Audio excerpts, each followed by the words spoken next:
नमस्कार शेतकरी मित्रांनो, खरीप 2023 राहिलेला पीक विमा संदर्भामध्ये एक अपडेट आहे मित्रांनो. व्हिडिओवर जर नवीन असाल तर व्हिडिओला सबस्क्राईब करा, लाईक करा, शेअर करा, म्हणजे असेच नवनवीन व्हिडिओ, नवनवीन माहिती सविस्तर तुमच्यापर्यंत पोहोचली जाईल.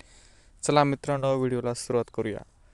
खरीप 2023मध्ये जवळपास 1,20,23,000 शेतकऱ्यांनी प्रधानमंत्री पीक विमा योजनेमध्ये सहभाग घेतला होता आणि जवळपास 7,700 कोटी रुपयाचं वाटप हे 2023ला पीक विमा भरलेल्या शेतकऱ्यांना वाटप झालेलं होतं मित्रांनो.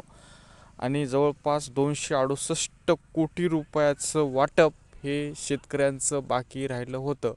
आणि ज्या सरकारने 110% नुकसान झालेल्या एरियामध्ये सरकारने, महाराष्ट्र शासनाने पीक विमा कंपनींना स्वतःच्या हप्ता हा पीक विमा कंपन्यांना देऊन त्यांनी मोकळे झाले होते.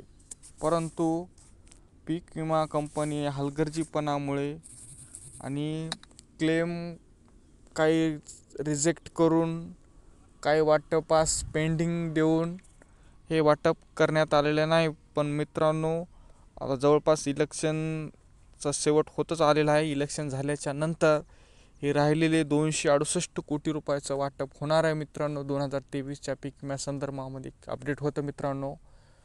आणि लवकरात लवकर इलेक्शन झाल्याच्या नंतर 8 ते 10 दिवसानं याचा निकाल लागणार आहे मित्रांनो. आणि पीक विमा कंपन्यांना राहिलेली बाकी 268 कोटी रुपयाचं वाटप कोणत्याही हालतीमध्ये, कोणत्याही परिस्थितीमध्ये कंपनीला करावं लागणार आहे. हे एक तुमच्यासाठी एक अपडेट होतं मित्रांनो. व्हिडिओचा शेवट करू मित्रांनो. भेटूया पुढच्या व्हिडिओमध्ये.